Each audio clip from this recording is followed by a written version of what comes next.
요한복음 1장 14절 합독하겠습니다. 142쪽입니다. 말씀이 육신이 되어 우리 가운데 거하심에 우리가 그의 영광을 보니 아버지의 독생자의 영광이요 은혜와 진리가 충만하더라. 아멘.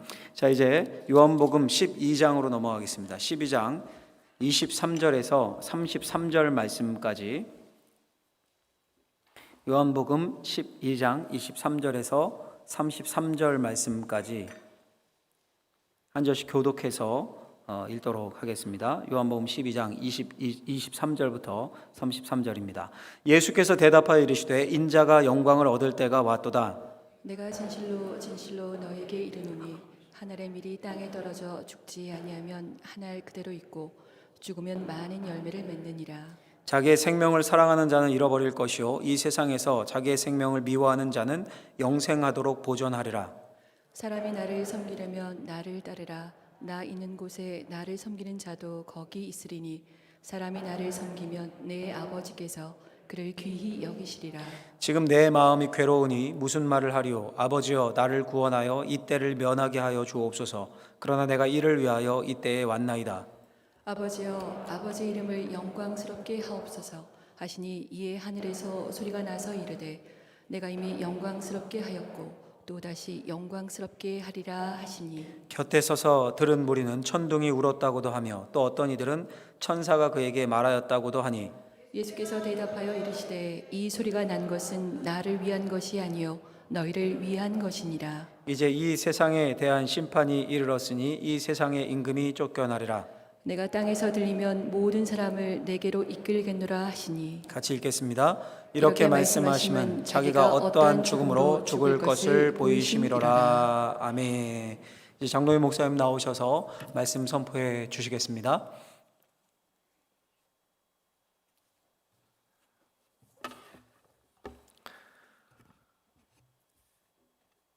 어떤 부인이 남편의 생일상을 차리고 있습니다. 농협에 가서 1등급 한우 사다가 미역국을 맛있게 끓였습니다. 냉동실에 아껴두었던 알이 가득 찬 중짜 굴비를 꺼내서 이걸 구웠습니다. 그리고 도라지, 오이 새콤하게 무쳤어요. 또 김을 참기름으로 친히 발라서 구웠습니다. 묵은 김치도 내어놓고 또 열무김치 새로 담은 것도 꺼내 놓았습니다. 또 젓갈 있는 것도 꺼내 놓았죠. 그리고 이제 상을 깨끗이 닦고 수저를 놓고 또 케이크도 초까지 잘 준비를 했습니다. 남편의 생일상을 차렸어요. 자, 이 생일상에 빠진 것이 있습니까? 꼭 있어야 되는데 빠진 거. 뭐가? 밥. 그러네, 밥이 빠졌네. 맞아. 흰 쌀밥에다가 노란 조를 조금 넣어서 고실고실 맛있게 밥을 지었어요. 혹시 빠진 거 있어요? 미역국 아까 했어요. 네. 빠진 게 한 가지가 있는데 뭐냐면 남편이 빠졌습니다.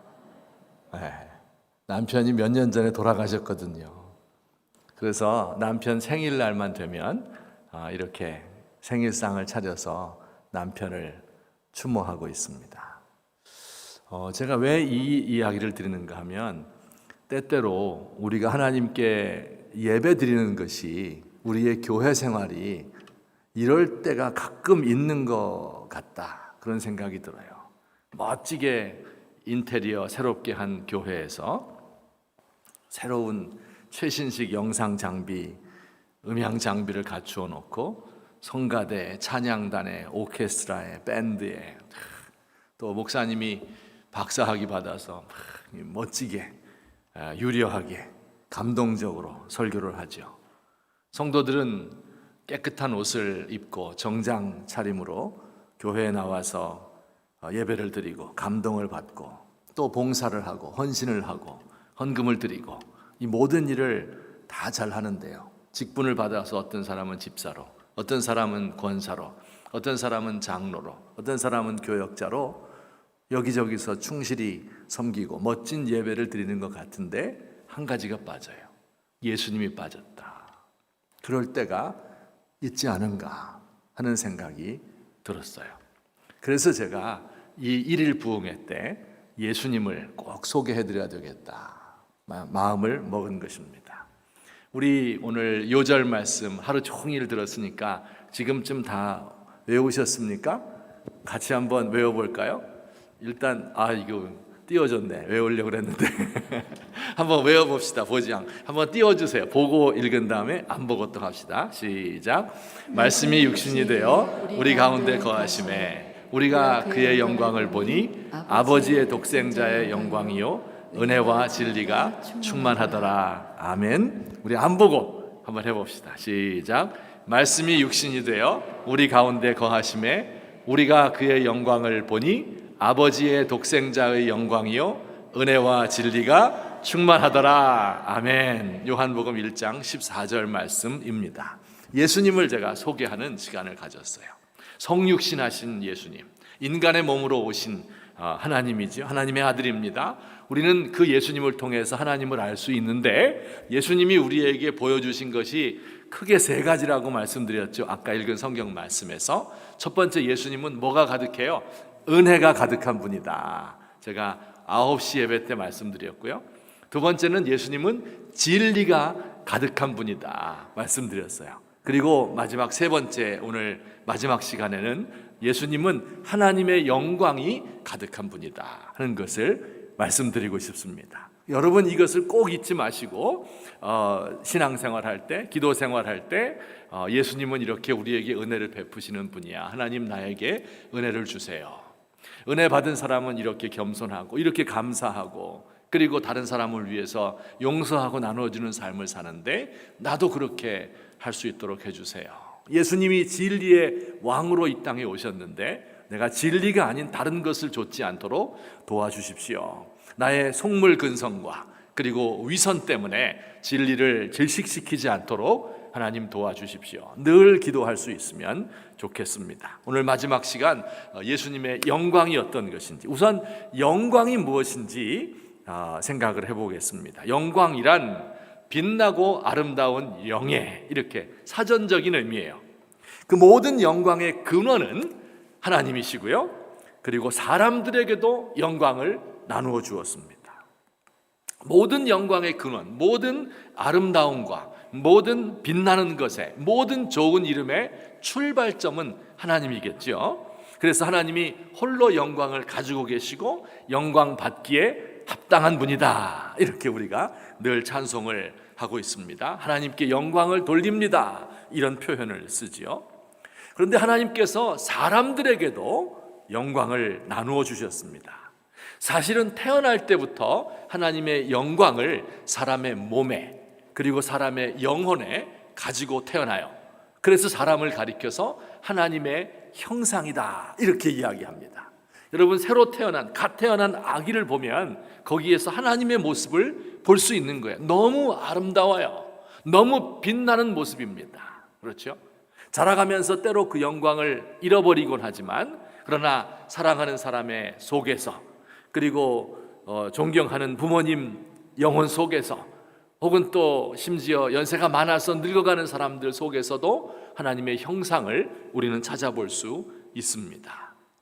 이 땅에서도 하나님이 영광을 주시고 죽은 후에 우리를 영광으로 인도해 드리십니다.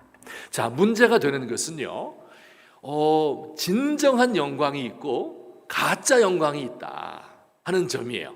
예수님이 이런 말씀을 한번 하셨습니다. 요한복음 5장 44절인데요. 우리 같이 한번 읽어볼까요? 시작. 너희가 서로 영광을 취하고 유일하신 하나님께로부터 오는 영광은 구하지 아니하니 너희가 서로 영광을 취하고 유일하신 하나님께로부터 오는 진짜 영광은 구하지 않는구나, 이렇게 예수님이 한탄하셨습니다. 아버지가 인도네시아 발리로 온 가족 여행하려고 계획을 짜놓고 비행기 티켓을 다 끊어놓고 호텔을 예약했습니다. 가보신 적 있어요? 인도네시아 발리? 전 못 가봐서 이제 꼭 가보고 싶은데, 어쨌든 출발하려고 하는데 이 아이를 데리고 가야 되잖아요. 아이가 지능으로 소꿉놀이 하는 거에 미쳐서 안 가겠다고 떼를 쓰는 거예요. 그럴 때 아빠의 심정이 어떻겠어요? 그렇죠? 엄마가 진수성찬 맛있는 음식 다 마련해 놨는데 아들은 컵라면 먹겠다 그럴 때 엄마 마음이 어때요? 마치 이런 거예요. 하나님이 영광을 우리에게 주셨고 또 주기를 원하고 있는데 사람은 자기들끼리의 영광에 미쳐서 하나님의 영광을 찾지 않는다, 그런 뜻이죠. 하나님의 영광을 우리가 무엇인지, 그래서 이게 무엇인지를 꼭 알아야 됩니다. 한 젊은 피아니스트가 처음으로 대중들 앞에서 연주를 하게 되었습니다. 오랜 세월 동안 훈련을 했어요. 그래서 그의 손가락을 통해서 아름다운 음악이 흘러나왔어요. 이것을 듣고 있는 모든 청중들은 완전히 그 음악에 매료가 되었습니다. 푹 빠져들었어요. 사람들은 잠시도 눈을 떼지 않고 이 젊은 대가의 탄생을 지켜보고 있었습니다. 마침내 40분 동안의 연주가 끝나자 청중들은 우레와 같은 박수를 그에게 보내었습니다. 모든 사람이 다 그 자리에서 기립해서 박수를 쳐대었습니다. 단 맨 앞줄에 있는 어떤 노인 한 사람만 일어나지 않고 있었죠. 이 환호 속에서 피아니스트가 퇴장을 하는데 고개를 떨군 채 무대에서 걸어나갔습니다. 그 무대 감독은 이 젊은이를 환영하면서 그의 연주를 칭찬했습니다. 그때 이 젊은이가 대답했어요. 전 잘하지 못했습니다. 저는 실패한 거예요. 이렇게 대답했대요. 그러니까 무대 감독이 다시 말했습니다. 아니, 저 청중을 보세요. 이 수많은 사람이 저 늙은이 하나 빼놓고 모두 다 일어서서 당신을 위해서 환호하며 박수치지 않습니까?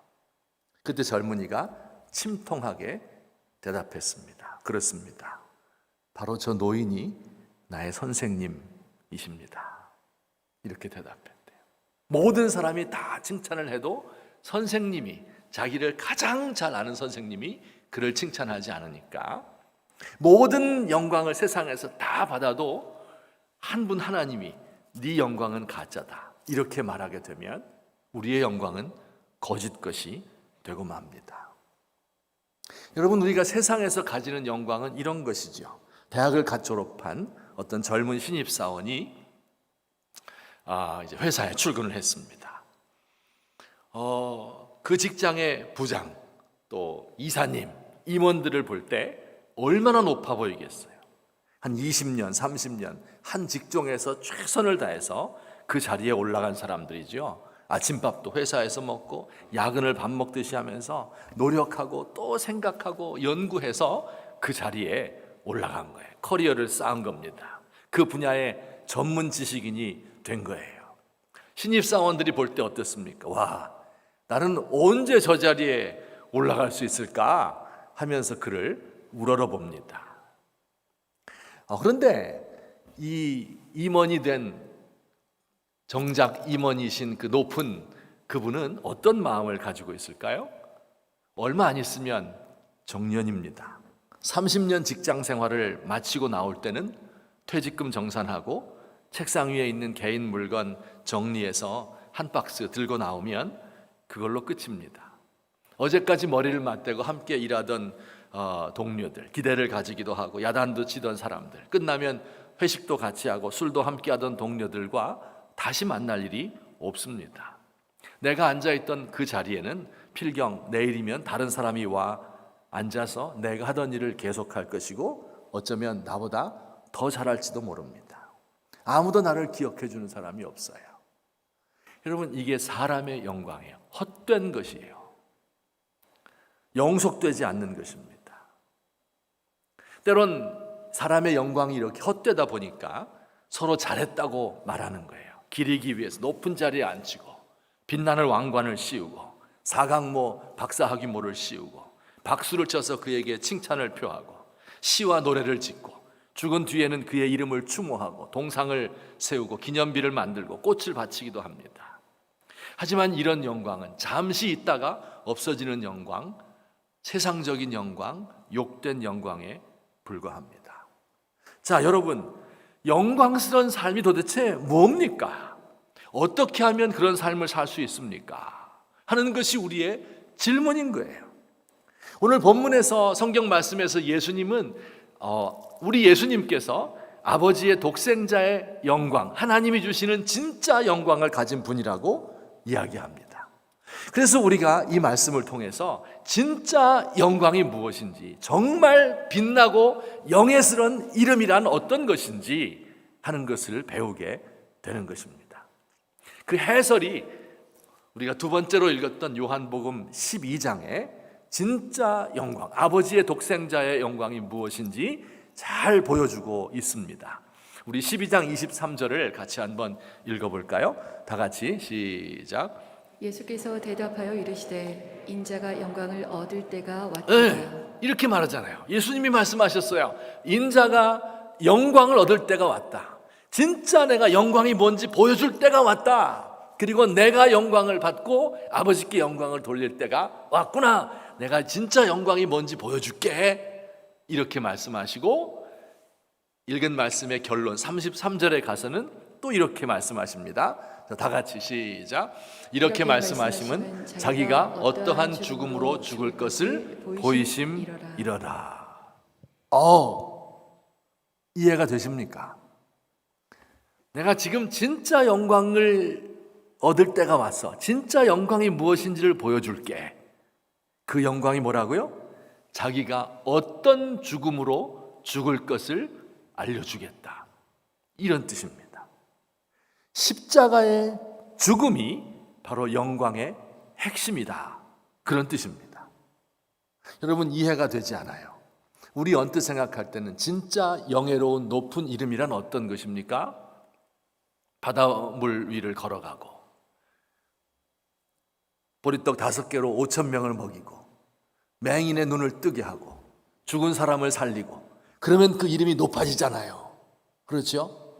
요즘 우리로 말하자면 좋은 대학에 들어가고 돈을 많이 벌고 국회의원에 당선되고 높은 자리에 올라가고 이렇게 되면 영광이다, 이렇게 말하지 않습니까? 그 이름이 빛나고 영예스러운 이름이 되지 않겠어요? 그런데 성경에서는 이상하게 거꾸로 이야기를 하는 거예요. 예수님이 진짜 영광을 내가 보여주겠다 해놓고 이것은 그가 어떤 죽음으로 죽을 것을 가리킵니다. 이렇게 해설하고 있는 것입니다. 우리 흔히 생각하기를 십자가는 고난이고 십자가 후에 영광이 있다, 이렇게 이야기하는데 이것은 성경의 반쪽밖에 모르는 겁니다. 맞긴 맞는데 반쪽밖에 맞지 않는 거예요. 오늘 말씀에 따르면 십자가의 고난 그 자체가 영광이라고 말씀하고 있는 겁니다. 예수님의 십자가가 높이 갈보리산 위에 서 있습니다. 그 십자가 위에는 한 남자가 벌거벗은 채 매달려 있습니다. 모든 사람들이 그를 보고 영광을 돌리는 게 아니라 그를 보고 욕을 하고 침을 뱉고 저주를 퍼붓습니다. 수치와 부끄러움과 저주의 십자가예요. 우리가 생각하는 영광과는 정반대이지요. 그런데 성경은 그 십자가를 가리켜서 영광이라고 합니다.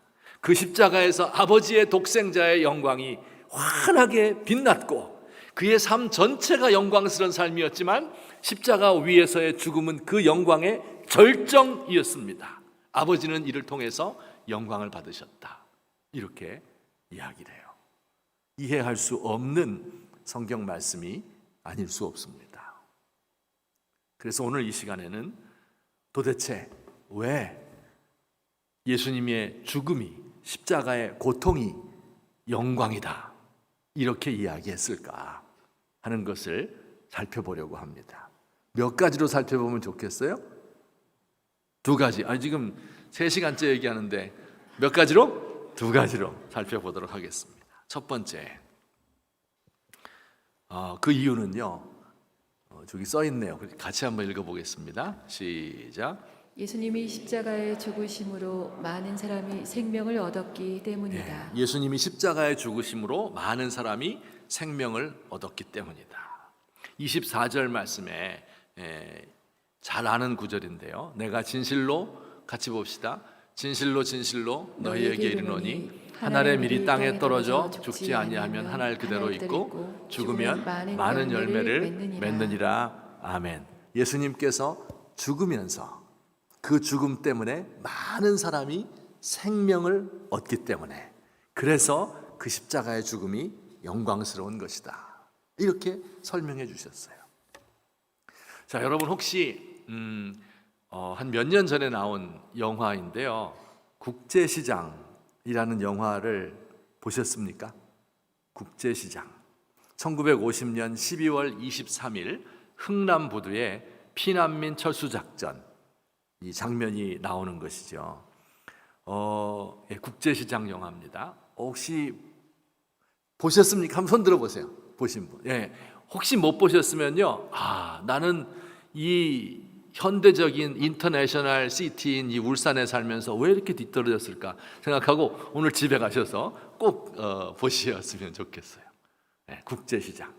그 배경이 부산이에요. 너무 재밌습니다. 이것은요, 여러분 혹시 옛날에 우리 어렸을 때는 이북에서 피난 온 분들이 이 노래를 자주 불렀어요. 굳세어라 금순아라는 노래인데, 눈보라가 휘날리는 바람차는 남부두에, 아세요? 목을 놓아 불러봤다 불러를 봤다. 아멘.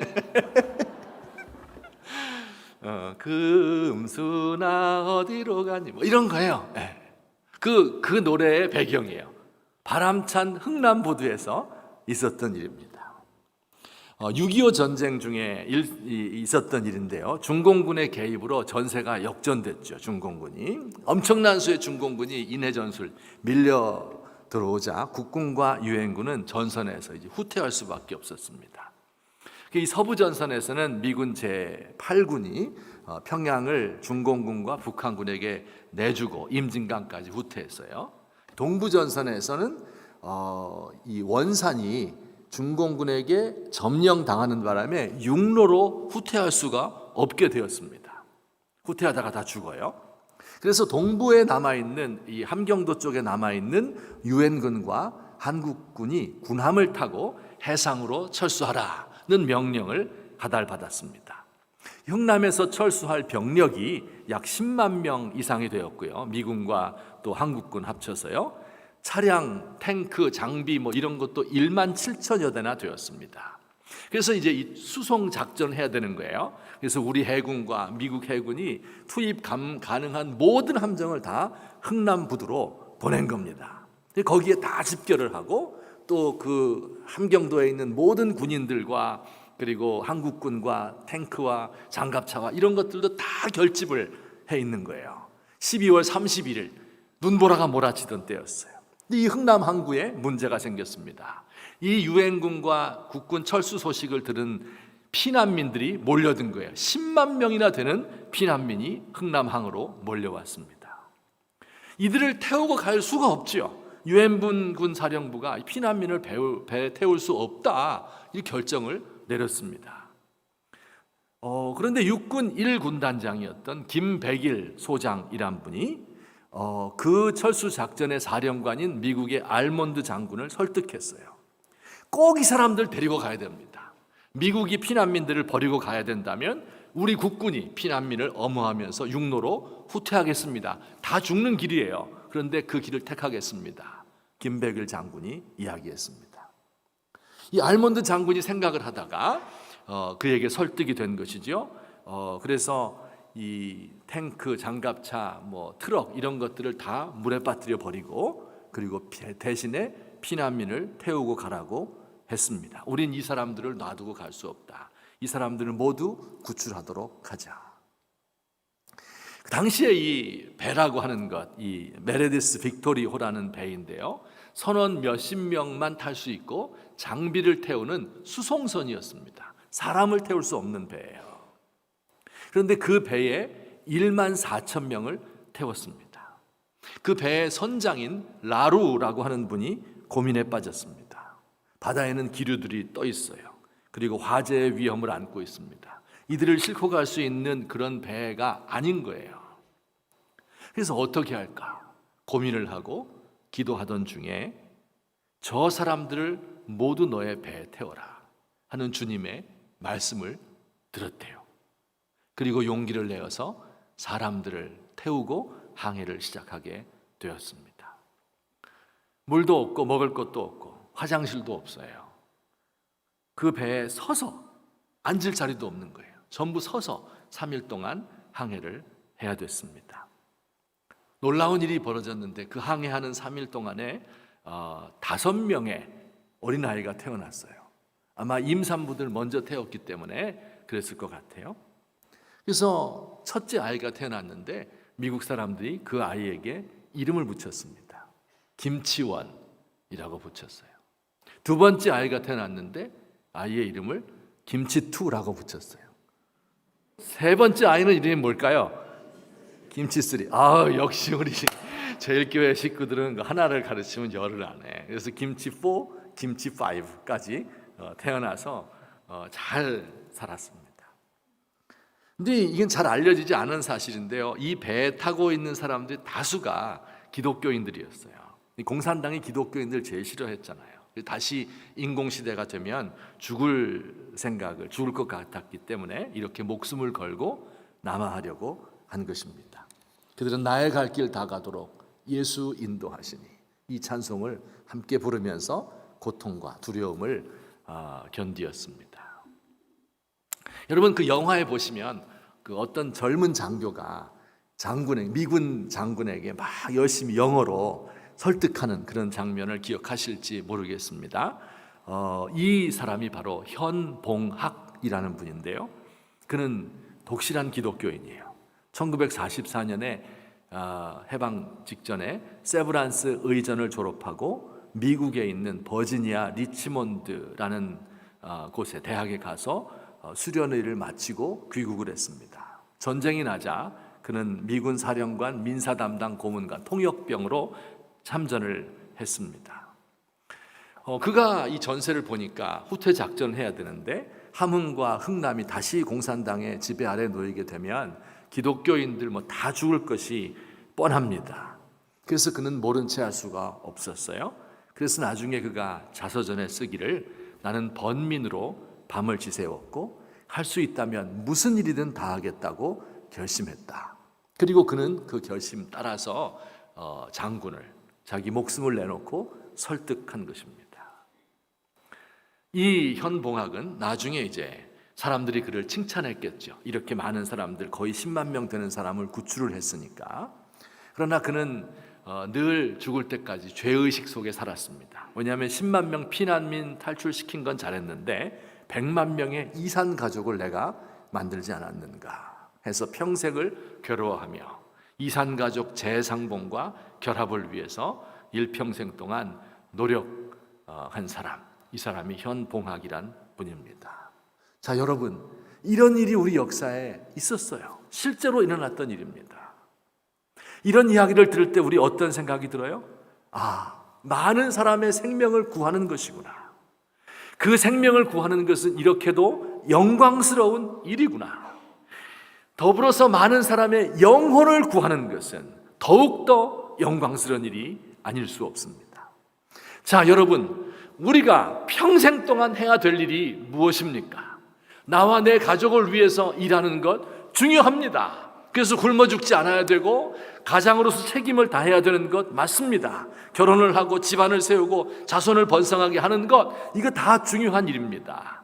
여러분, 하지만 그와 더불어서 진정한 영광스러운 일을 꼭 할 수 있으면 좋겠어요. 미래에 소망 없는 이 땅에 젊은이들이 많다고 해요. 그들을 위해서 내가 무슨 일을 할 수 있겠는가? 이 땅에 소외된 이웃들을 위해서 내가 어떻게 나의 삶을 바칠 수 있겠는가? 북한 동포들의 생명을 위해서, 필리핀인들을 위해서, 탄자니아인들, 중국인, 베트남 사람들의 영혼을 구하기 위해서 지금 내가 할 수 있는 일은 무엇인가 하는 것을 기억해야 돼요. 여러분, 우리 조국의 교회가 그 신뢰도가 땅에 떨어져 있는 것 여러분 잘 아시지요? 왜 그렇습니까? 다른데 그 이유가 있는 것이 아닙니다. 교회는 사람을 살리는 기관이에요. 죽어 있는 사람들, 죽어가는 사람들을 바라보면서 그 사람들의 생명을 살리기 위해서 간절히 기도하고, 그리고 그들을 교회로 인도하고, 그들을 위해서 모든 노력을 다 기울이고 모든 물질을 다 투자하고, 이것이 교회의 영광입니다. 사람을 살리는 거예요. 우리끼리 모여서 즐겁게 행복하게 지내는 것이 영광이라고요? 그렇지 않습니다. 우리에게 이렇게 아름다운 멋진 큰 건물을 주시고 귀한 목사님을 보내어 주시고 함께 이처럼 좋은 교회를 만들어 가게 되는 그 이유가 무엇입니까? 이 자체가 영광이 아니라 이것을 통해서 사람들을 구하는 것, 그들의 생명을 구해내는 것, 하늘의 미랄 되어서 땅에 떨어져 썩더라도 많은 열매를 맺게 되는 것, 이것이 바로 가장 영광스러운 우리에게 주어진 직분인 것을 믿으시기를 주의 이름으로 축원합니다. 두 번째, 왜 또 십자가를 영광스럽다고 이야기했을까요? 두 번째 같이 한번 읽어볼까요? 시작. 하나님이 원하시는 인격이 충만하게 드러나기에 영광스럽다. 예, 하나님이 원하시는 인격이 충만하게 드러났어요. 십자가를 통해서. 여러분, 예수님이 이 땅에 계실 때는 막 고난을 당하다가 천국에서 하나님 보좌 우편에 앉아서 거기서 영광을 받았다. 이게 성경이 아니라고요. 말씀이 육신이 되어 우리 가운데 거하시니까 우리가 그 영광을 볼 수 있었다는 거 아니에요. 살아있을 때도, 우리와 똑같은 연약한 육체를 가지고 있을 때도, 쉽게 피곤하고 배고프고 병들기 쉬운 육신을 가지고 있었지만 영광스러운 거예요. 그가 고상한 가문에서 태어나든지 공부를 많이 해서 학위를 받았든지 재산이 많이 있든지 이래서 영광스러운 것이 아니고요. 예수님의 성품 때문에 영광스러운 거예요. 성품. 사랑이 많아요. 가난하고 연약한 사람들 돌보셨습니다. 정의감이 넘쳐서 불의한 일을 견디기 어려워했습니다. 평화를 사랑하셨고 온유하고 겸손해서 사람들의 영광 받기를 거부했죠. 이게 예수님의 인격이에요. 예수님의 성품입니다. 여러분, 이해되십니까? 높은 자리에 올라갔기 때문에, 위대한 사람이 되었기 때문에 영광스러운 것이 아니고, 우리와 꽃같은 연약한 육체를 가지고 있었지만 그의 고상한 인격 때문에, 그의 성품 때문에 그를 영광스럽다고 하는 것입니다. 그의 영광이 가장 잘 드러난 것은 제가 볼 때 겟세마네 동산에서의 기도였습니다. 십자가를 앞에 두고 예수님이 이렇게 기도하셨습니다. 12장 27절 말씀인데요. 지금 내 마음이 괴로우니 무슨 말을 하여야 할까? 아버지, 이 시간을 벗어나게 하여 주십시오. 라고 말할까? 아니다. 나는 바로 이 일 때문에 이때에 왔다. 무슨 이야기입니까? 십자가 지실 일을 생각하면 마음에 너무 큰 고통이 있는 겁니다. 그 십자가의 고통과 수치를 생각하면 번민할 수밖에 없습니다. 하지만 결국 예수님께서는 순종의 길을 택하게 되는 것이죠. 그 모든 고통 속에서 갈등하며 괴로워하고, 그리고 이 고통을 면할 수 있을까? 어떻게 하면 이 고통으로부터 벗어날 수 있을까? 간구하다가 마침내 결정을 하는 것이지요. 하나님의 뜻을 이루기 위하여 번민하고 씨름하고 자아의 욕심을 죽이기 위하여 밤을 지새우고 고민하는 것입니다. 이게 예수님의 영광이 가장 잘 드러나게 된 사건인 것입니다. 여러분, 우리도 그래요. 하나님의 뜻을 이루긴 해야 되겠는데 방법은 없어요. 하나님은 자꾸 나보고 희생하라고 하셔요. 순종하긴 어려운데, 그래서 고민하다가 자아를 포기하는 그런 결정을 내리는 그 순간, 그때가 가장 영광스러운 때이다. 그런 이야기입니다. 제가 예를 들어 몇 가지 설명을 해드리도록 하겠습니다. 제가 목회 사역을 감당하면서 여러 사람들을 만났는데요. 그 중에 어떤 대기업의 H건설 대기업이에요. H는 어딜까요? 네, 하여튼 여러분이 아시는 그 H예요. 그 건설 대기업의 구매 담당 과장이었어요. 우리 교회 집사님이. 뭐냐면 이 납품하는 데를 결정하는 사람이에요. 그래서 보통 지금은 안 그렇다고 믿고 싶은데요. 한 20년 정도 된 일인데 그때는 그 과장직에 2년 정도 있으면 아파트 한 채 산다 하는 때였습니다. 무슨 뜻인지 이해하시겠죠? 그분이 저에게 하루는 찾아왔어요. 목사님, 제가 고민이 있습니다. 무슨 고민이 있습니까? 쭉 이야기를 하는 거예요. 이래서 나에게 이런 제안이 들어오고 이런 유혹이 들어왔는데 어떻게 하면 좋겠습니까? 아니 그러면 예수 믿는 사람이 거절하면 되지 않습니까? 거절 못합니다. 왜냐하면 지금까지 쭉 그렇게 해왔기 때문에 만약에 내가 거절하게 되면 내 윗사람도 그 윗사람도 곤란한 일을 당하게 되고 그리고 이 전체 시스템이 무너지는 것 같은 그런 일이 발생한다는 거예요. 조직에서. 여러분 무슨 뜻인지 이해하겠어요? 남성분들은 아마 이해하실 겁니다. 그래서 이것 때문에 너무 갈등이 되어서 저에게 찾아오신 거예요. 그래서 제가 그분에게 간절히 기도하고 하나님의 뜻이 무엇인지 찾아보십시다 하며 돌려보내었습니다. 며칠 뒤에 다시 그분을 만났습니다. 그래서 그분이 저에게 이야기했어요. 지금까지 내려오던 관행이라고 하더라도 내가 예수 믿는 사람으로서 안수 집사로서 이것을 거절할 수밖에 없습니다. 그 대신에 목사님, 제가 그들이 주는 구두표 몇 장은 받는 것은 양해해 주시기 바랍니다. 이렇게 저에게 이야기를 했습니다. 그 이야기를 하고 눈물을 흘리며 기도하는 그 모습 속에서 제가 뭘 봤어요? 영광을 본 거예요. 그게 영광스러운 겁니다. 얼마나 번민의 밤을 지새웠겠어요. 그리고 결단을 하는 거예요. 죄 짓지 않겠다. 그것이 하나님이 원하시는 영광입니다. 또 한 분은 출판사를 하는 이 어린아이들 교재를 만드는 출판사를 하는 사장님이었어요. 근데 제가 설교할 때마다 이야기를 했습니다. 성도님들, 기업을 운영한다고 하는 것, 사업을 한다고 하는 것, 비즈니스의 목적이 무엇인 줄 압니까? 그렇게 물어보면 다 대답을 해요. 그것은 이윤을 남기는 것입니다. 제가 뭐라고 했습니다. 이윤을 남기는 것이 목적이다. 이것은 세상 사람들이 하는 이야기입니다. 하나님께서는 당신에게 사업을 주실 때 이윤을 많이 창출하기 위해서 주신 것이 아니라 그 사원들을 먹여 살릴 수 있도록 그 가족들을 부양할 수 있도록 하기 위해서 책임을 주신 것입니다. 그러므로 여러분들은 구조조정을 해야 될 때가 되었을 때 함부로 사람을 자르면 되지 않습니다. 그 사람들을 내 식구로 알고 최선을 다해서 그들을 보양할 수 있어야 됩니다. 이렇게 설교를 했습니다. 저는 이것이 하나님 뜻이라고 믿어요. 한 1, 2년 지났는데 출판사 사장이 저에게 찾아왔습니다. 목사님, 우리 회사가 어렵게 되어서 이제 출판사 교재 시장 이렇게 점점 다운되잖아요.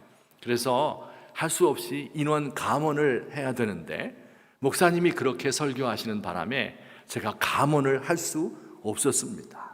최선을 다해서 견딜 수 있을 때까지 견디어보자 이런 마음을 굳게 먹었습니다. 그리고 사람들을 자르지 않았죠.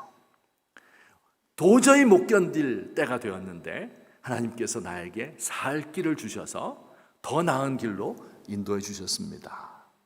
이렇게 저에게 이야기를 했습니다. 제가 그렇게 이야기하는 그분의 환하게 웃는 얼굴 속에서 뭘 봤어요? 영광을 본 거예요. 이런 게 영광이구나 하는 것을 알게 되었습니다. 제가 또 아는 사람 중에서 목사님이신데요. 그 부부가 서울역에서 노숙자 사역을 하시는 분이에요. 우리 최 목사님도 잘 아셔요. 같이 가서 여러 번 봉사를 했기 때문에. 그분이 지금 서울역 노숙자 사역을 한 25년 정도 하고 계신 분인데요. 그들에게 밥을 해주고 그리고 복음을 증거하고 또 그들을 위해서 재활할 수 있도록 프로그램을 운영하고 이렇게 하기 위해서 모든 것을 다 바친 일생을 바친 분입니다. 2008년도에 엄청난 사건이 일어났는데요. 기억하실지 모르겠는데 이명박 대통령 된 직후였었는데 그 숭례문 방화 사건 아시죠? 숭례문에 막 불 활활 타고 기와장이 막 주르르 흘러내리고 그런 일이 있지 않았습니까? 그때 그런 일이 있었어요. 그래서 이제 온 전국이 난리가 났었는데, 그리고 매스컴에서는 보도가 나오기를, 범인을 아직 못 잡았을 때요, 노숙자들이 그 위에 올라가서 술 마시고 또 이제 담배 피고 하는 것을 보았다, 이렇게 몇 사람이 증언을 했어요. 그래서 분위기가 다 노숙자가 불질렀나 보다, 실수로. 이렇게 되던 때였습니다. 그때 제가 우연히 그 사모님을 만나게 되었는데요. 노숙자 사역하시는 사모님이 키가 조그만한 분이에요. 그분이 저에게 막 뛰어오면, 저 멀리에서 뛰어오면서 저에게 말했어요. 목사님, 목사님, 그 사람들 아니에요. 그 사람들 아니에요. 막 소리를 지르는 거예요. 그래서 제가 밑도 끝도 없이 뭐가 그 사람들이 아니냐, 횡설수설 하는 것처럼 들렸습니다. 찬찬히 불러놓고 이야기를 해보니까 노숙인들이 그렇게 나쁜 사람들이 아니라는 거예요. 그래서 제가 그렇지 받아들이면서도 노숙인들이 했을 거야, 저는 속으로 그렇게 생각을 했습니다. 나중에 알고 보니까 이제 그 보상을 좀 덜 받은 사람이 화가 나서 거기다 방화한 것으로 밝혀지게 되었죠. 제가 그때 그 사모님을 생각하면 그의 모습 속에서, 그 자그마한 체구 속에서 하나님의 영광을 보는 거예요. 내가 노숙인들을 위해서 그들을 진짜 사랑하고 그들을 돌보아주고, 마치 내 새끼가 죄를 지어서도 내 자식은 그런 애가 아니다 하는 것을 변호해주는 어머니와 같은 모습을 보았어요. 마치 예수님께서 암탉이 새끼들을 날개 아래 품는 것처럼 자기의 자녀들을 품으시는 예수님의 영광스러운 모습을 거기서 보게 되었습니다. 이야기를 더 해드릴까요? 끝이 없습니다. 제가 목회 사역을 하면서 한 번은 교회를 건축해야 되게 되었습니다. 건축위원장 장로님인데요, 연세가 70이 넘었어요. 그런데 이전에 건축위원장 했는데 너무 잘했기 때문에 또 한 번 해주세요. 제가 그렇게 부탁을 드렸습니다. 그 돈이 별로 없는데 이제 꼭 필요해서 교육관을 지어야 되는 거였거든요.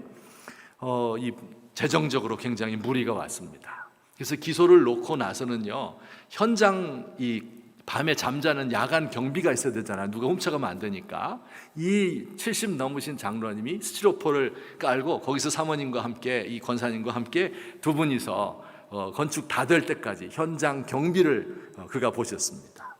재정적인 어려움이 있으니까 명절 때만 되면 업자들이 돈을 결제해달라고 막 아우성을 칩니다. 성도들 가운데도 불평이 있을 수밖에 없어요. 이 건축해본 분들은 아는데요, 나에게 이걸 공사를 꼭 맡겨주시오 이렇게 하는 분도 있고, 또 내가 거래하는 사람에게 자재를 사주세요 이렇게 하기도 하고, 또 벽돌은 왜 그런 색깔을 골랐느냐 이렇게 하면서, 그거 너무 비싸게 했다 이렇게 하며 태클을 거는 사람들도 많았습니다. 그런데 그럴 때마다 다 저에게 찾아오지 않겠어, 제가 담임 목사니까.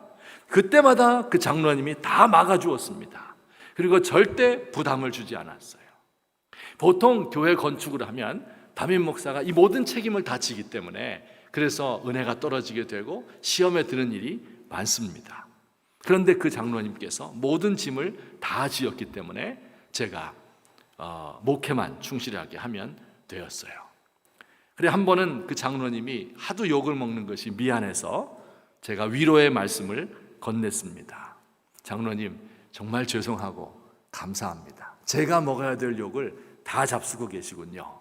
이렇게 위로를 드렸습니다. 그랬더니 장로님께서 이야기하셨어요. 한마디 굵고 짧게 이야기했습니다. 욕 먹지 않고 일할 수 있나요? 이렇게 이야기했어요. 그래, 이 건축을 다 마치고 입당식 하는 날 당회에서 너무 고생을 많이 했으니까 고맙다고 500만 원을 들여서 성지순례 다녀오라고 드렸습니다. 그 다음 주일날 이걸 다 헌금해 버렸어요.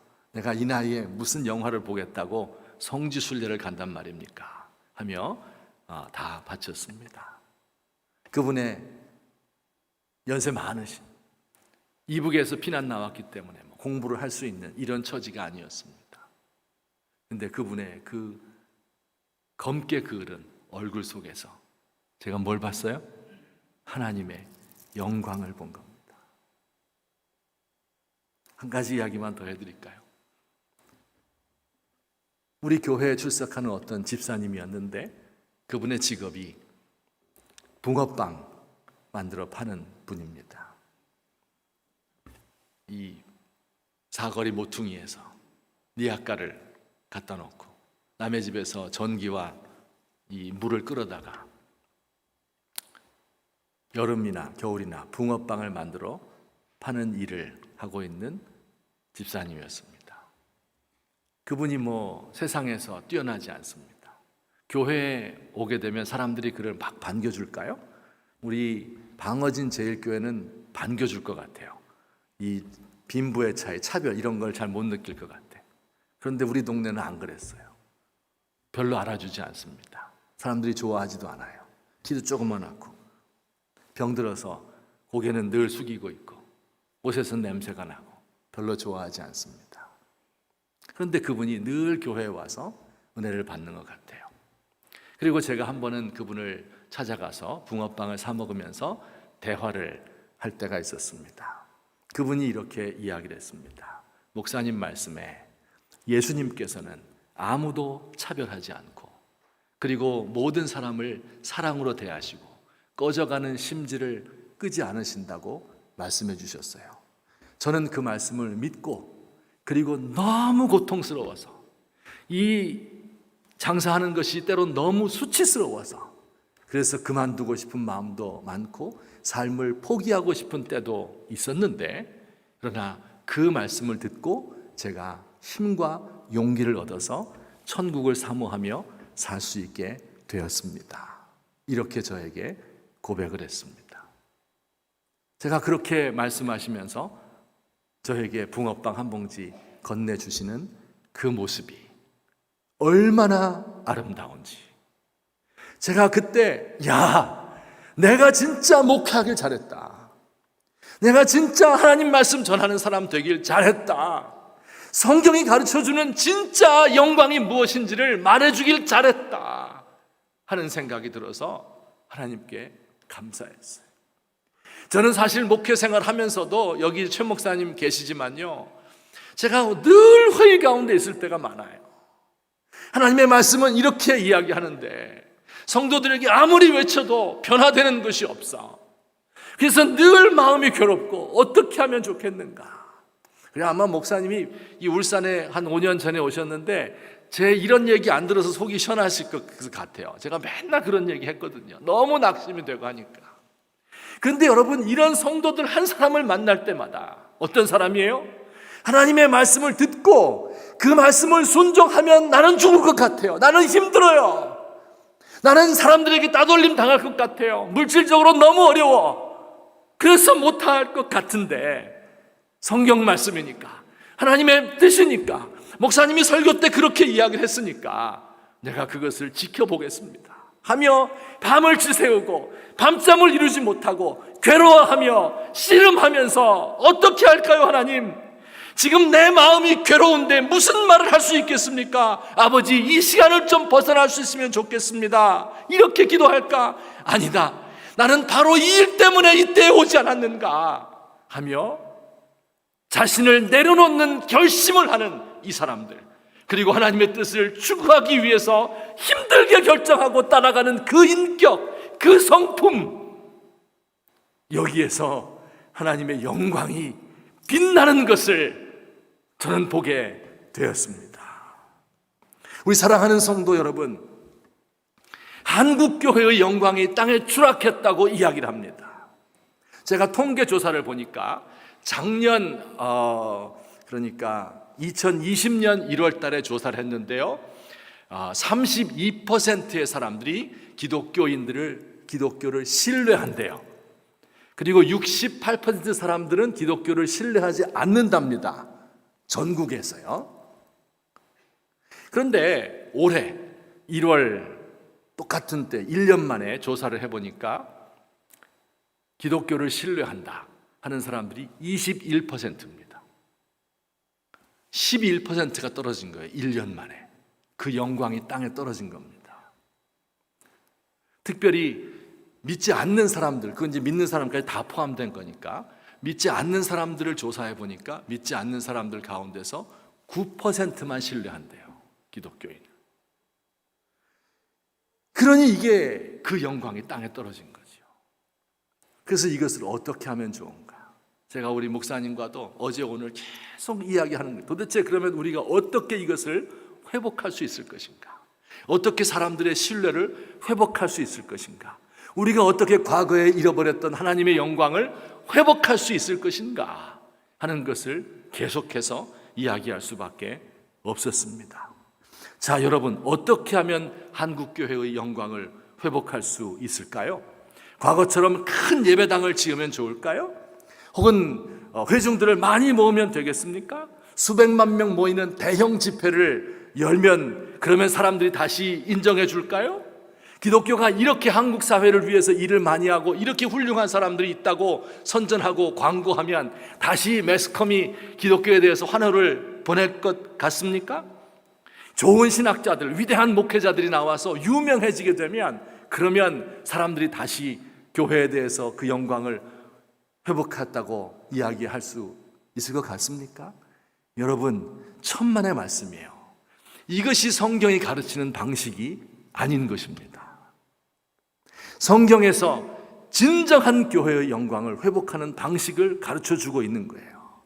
저는 그래서 오히려 코로나 사태에 이렇게 외적인 영광이 떨어진 것이 어쩌면 잘된 것이 아닌가, 그런 생각을 할 때가 많이 있습니다. 이제야말로 진정한 영광이 무엇인지를 보여줄 때가 되었다. 어떤 영광입니까? 우리 성도님들 한 사람 한 사람이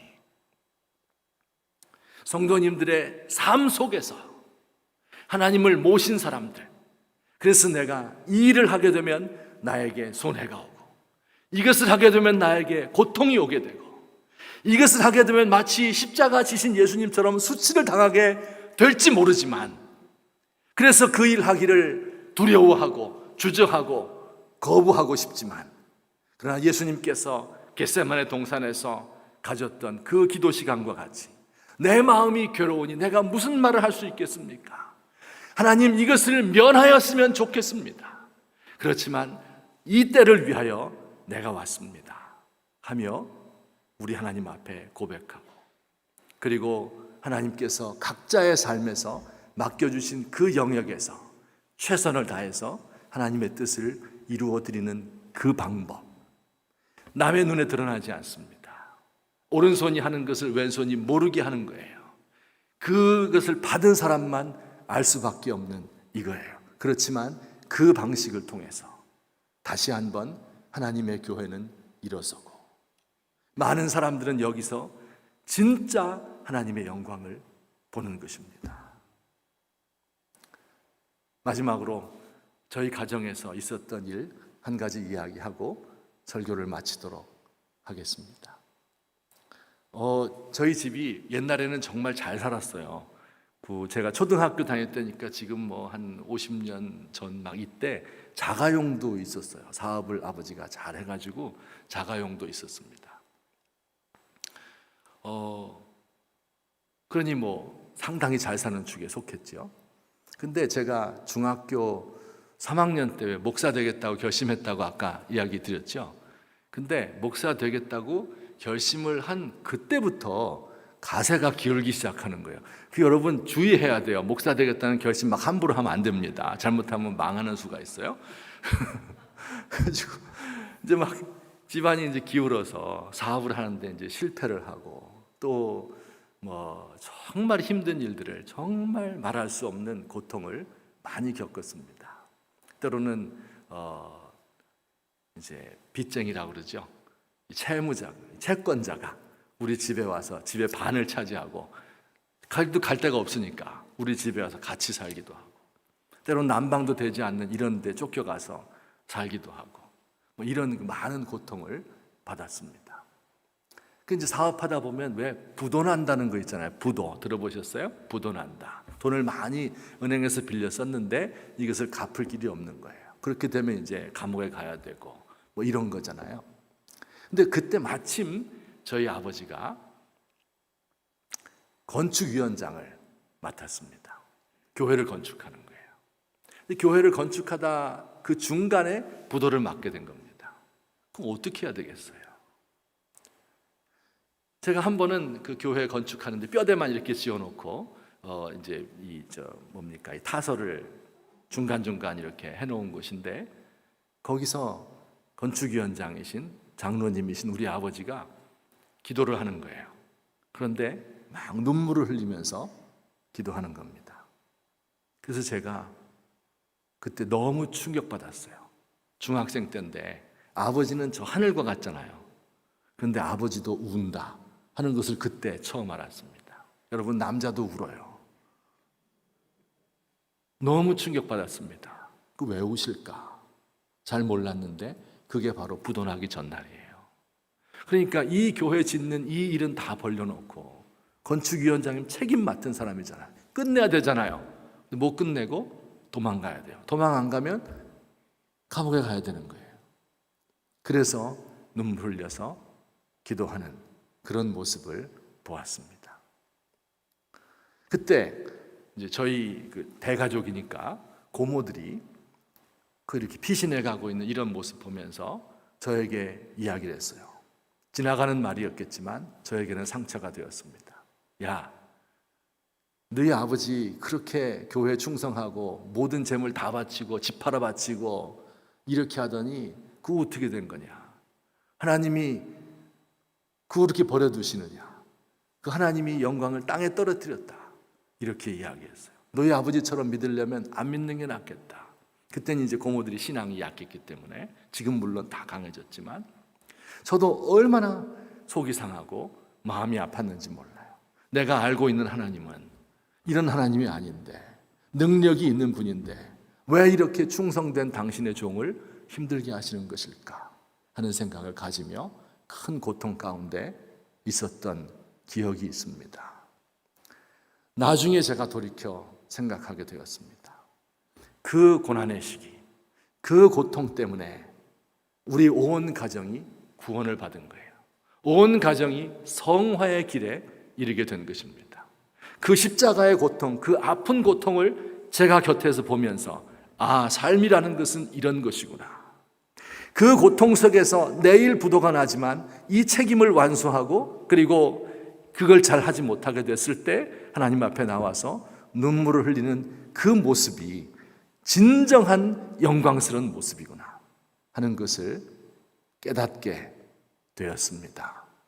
그리고 저 자신이 그런 결심을 하게 되었습니다.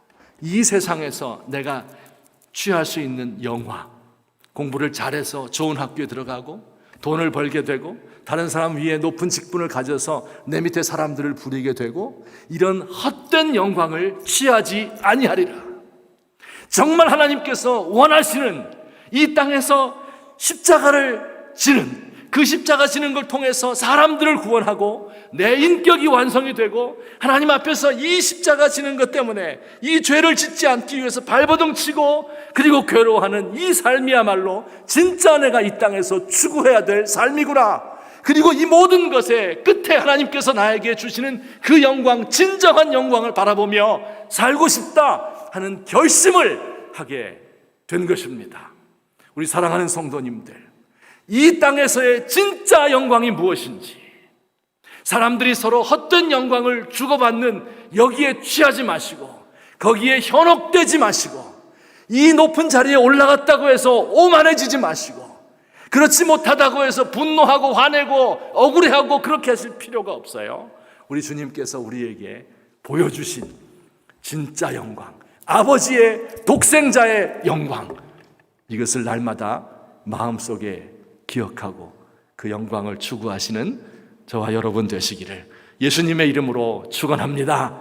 이런 한국교회가 되기를 두 손 높이 들어 축복합니다.